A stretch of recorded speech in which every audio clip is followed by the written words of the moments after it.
Hey, welcome back to the channel. My name is David, and on this episode, we are going under the hood of the truck to do some maintenance. And today, we are doing the 67,500 mile maintenance schedule work, which is replacing the oil filter on top of the engine. Well, it's not an oil filter. I think it's a positive crankcase ventilator.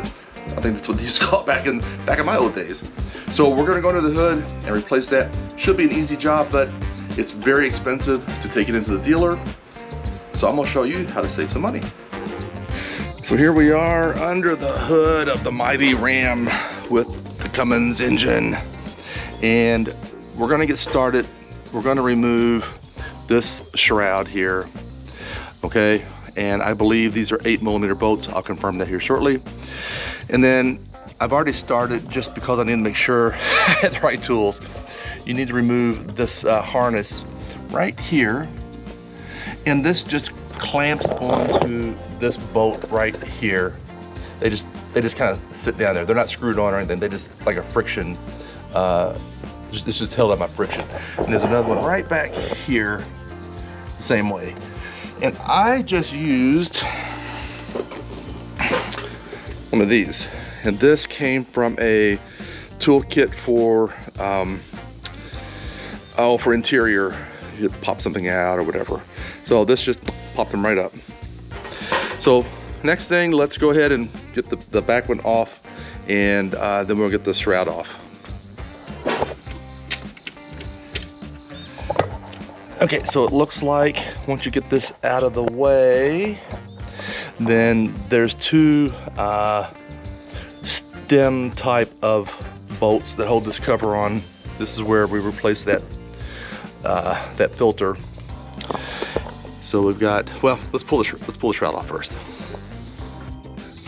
Okay, verified. It is a 8mm for these four. First, let's go ahead and remove the dipstick, and that's not me. Thank you very much. And next, we're gonna remove, well, now you'll have to take your cap off, but mine has to stay connected to the holes for the return oil from the bypass filter kit. So we'll set that like that. Actually, I'll just leave it there for the moment until we're ready.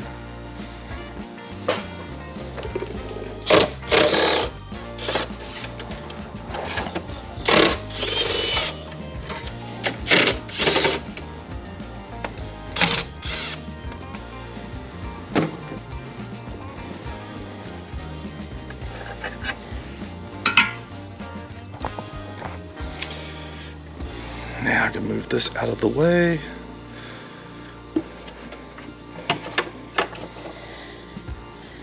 Just for cleanliness sakes, I am going to put the oil stick, the dipstick, back into the holder just to keep any debris from falling down in there. Likewise with the cap. All right, now, at least for the moment, we need to remove these, let's say 1, 2, 3, 4, 8 bolts. So think about it, 8mm, 8 bolts. Okay.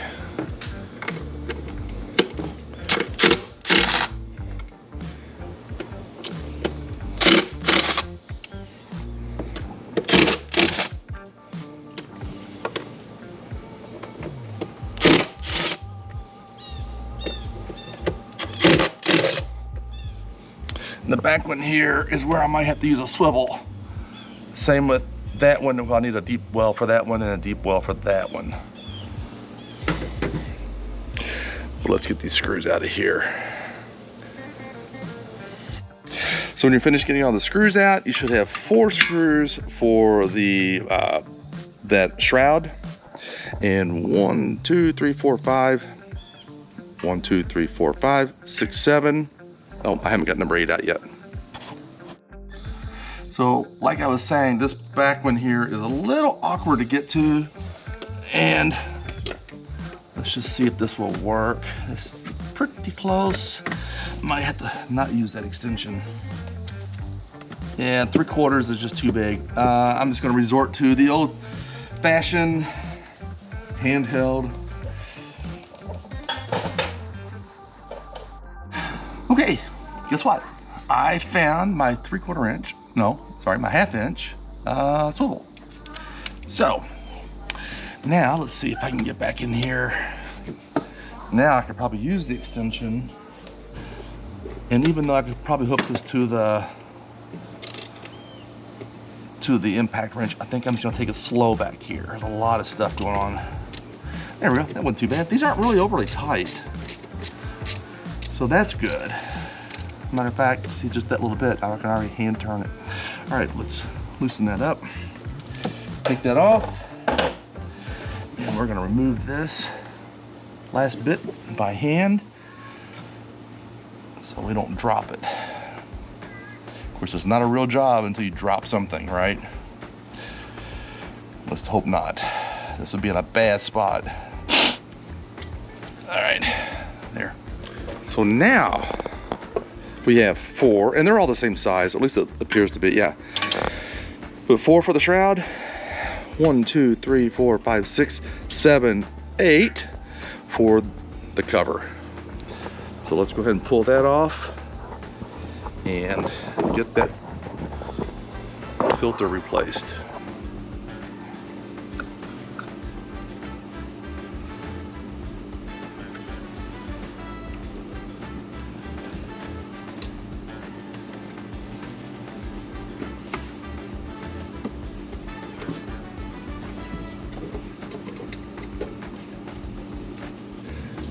And there is a hose right here that attaches this cover. You don't have to take this all the way off. You should be able to pop this sucker right out like that. Put that in at the moment.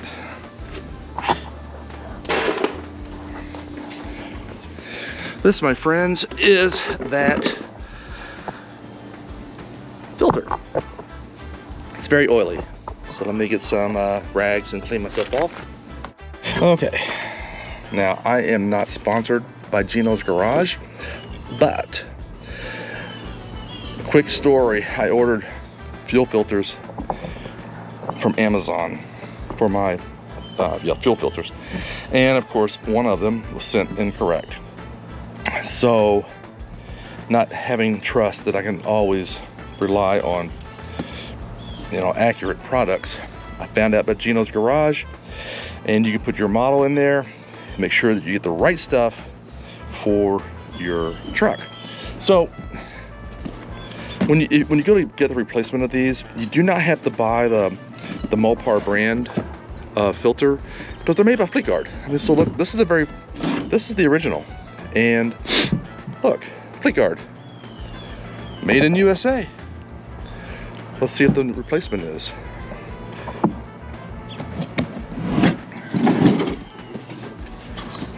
But yeah, I highly recommend Gino's Garage just for everything. I buy all my filters now from them, and that way I don't have to worry about it.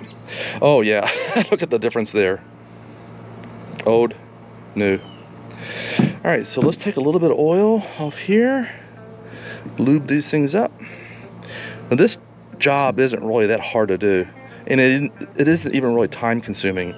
It's taking longer to actually record the video than it probably would have taken to just do the job.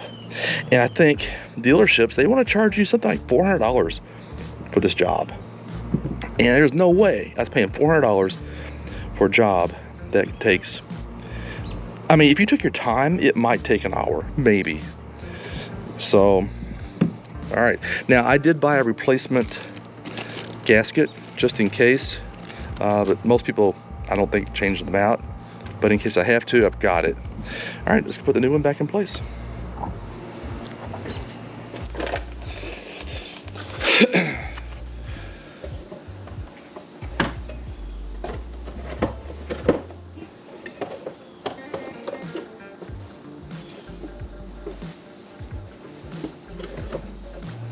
Make sure that's seated all the way down. There we go. And get that in place. Pretty straightforward. All right. Okay, I don't see any wobble, so I think we're fully seated. And we will start putting this back on for the moment.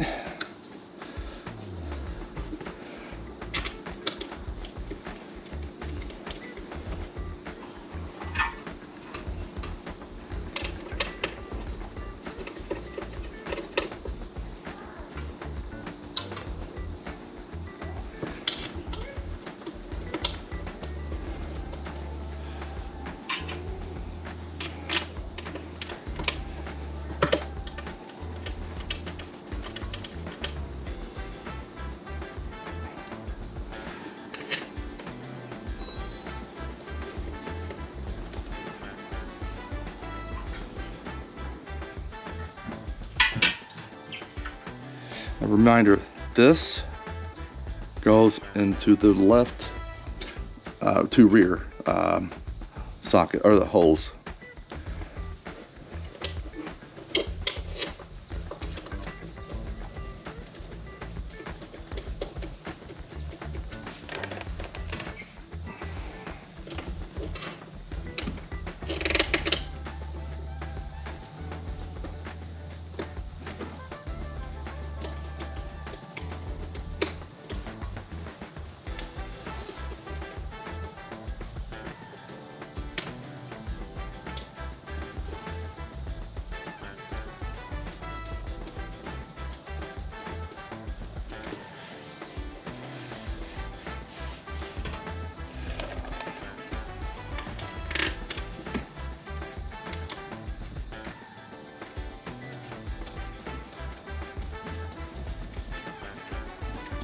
All right.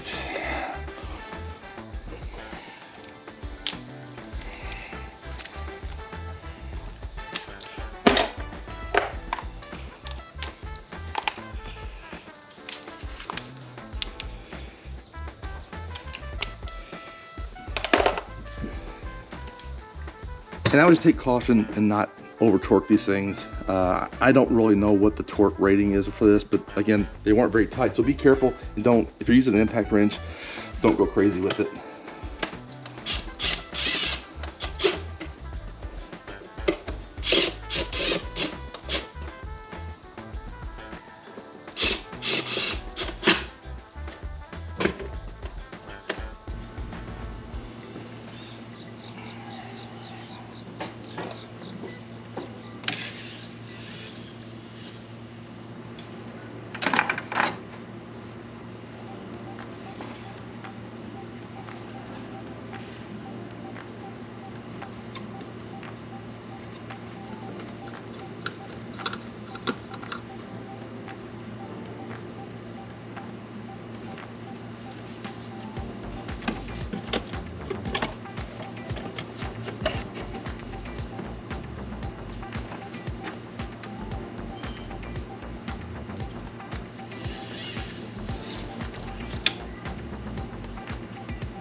Put the old one in, the garbage, and we are good to go on our 67,500 maintenance scheduled task. So when that light comes on, there is a process to clear that alert. I'll have to look it up. I think you turn the key on, you press the brake twice, you press the accelerator twice all the way to the floor within 10 seconds, and then it will clear the error. But don't hold me to that. I'll find the how-tos and either put a link to it or put it in the description below. All right, if this is helpful, please share this with your friends. Save yourself some money. Do some of this maintenance yourself. Don't let some of these dealerships rip you off, because this was not a hard job to do. Tina and I are getting ready to head on the road again for this fall. So like, subscribe, and ring that bell. All right, we'll talk to you soon.